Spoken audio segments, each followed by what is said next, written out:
రెండో ఎగ్జాంపుల్లో ఈ భక్త కన్నప్ప మాంసం తెచ్చి పెట్టడం అన్నదే చాలామందికి అర్థం కాని విషయం అప్పట్లో కూడా. ఓకే. అయితే ఈ వేద పండితులు వాళ్ళు వీళ్ళు ఆ చుట్టుపక్కల రోజు కన్నప్పని చూసిన వాళ్ళు, అరే ఏం చేస్తున్నాడు, ఇంత పూజ ఏం చేస్తున్నాడు, మనం కూడా చూద్దామని వీళ్ళందరూ కలిసి గుడిలోకి వెళ్తారు. గుడిలోకి వెళ్ళంగానే పైనుంచి గుడి పడిపోవడం, రాళ్ళు పడిపోవడం మొదలవుతే వీళ్ళేమో గుడి పడిపోతుందని ప్రాణభయంతో ఇక్కడ లింగం ఉందా శివుడుందా అని కూడా మర్చిపోయి, ఎందుకంటే వాళ్ళకి నమ్మకమే లేదు అసలు, వదిలేసి వీళ్ళు బయటికి వెళ్ళిపోతారు. కన్నప్ప ఏమంటాడంటే, నువ్వు ఎలాగా కదలవు నాకు తెలుసు, నువ్వు శివుడివి, నువ్వు ఎలాగా కదలవు.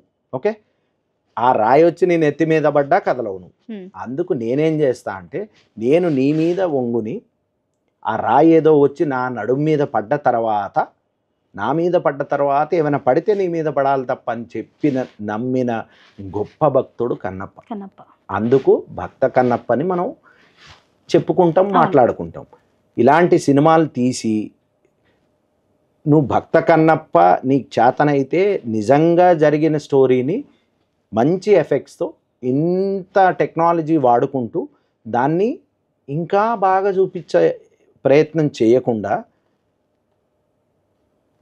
అన్వాంటెడ్ థింగ్స్ అండ్ ఏదో మోడ్రన్ దాన్ని పాత స్టోరీకి కలుపుతా అంటే never it will work out.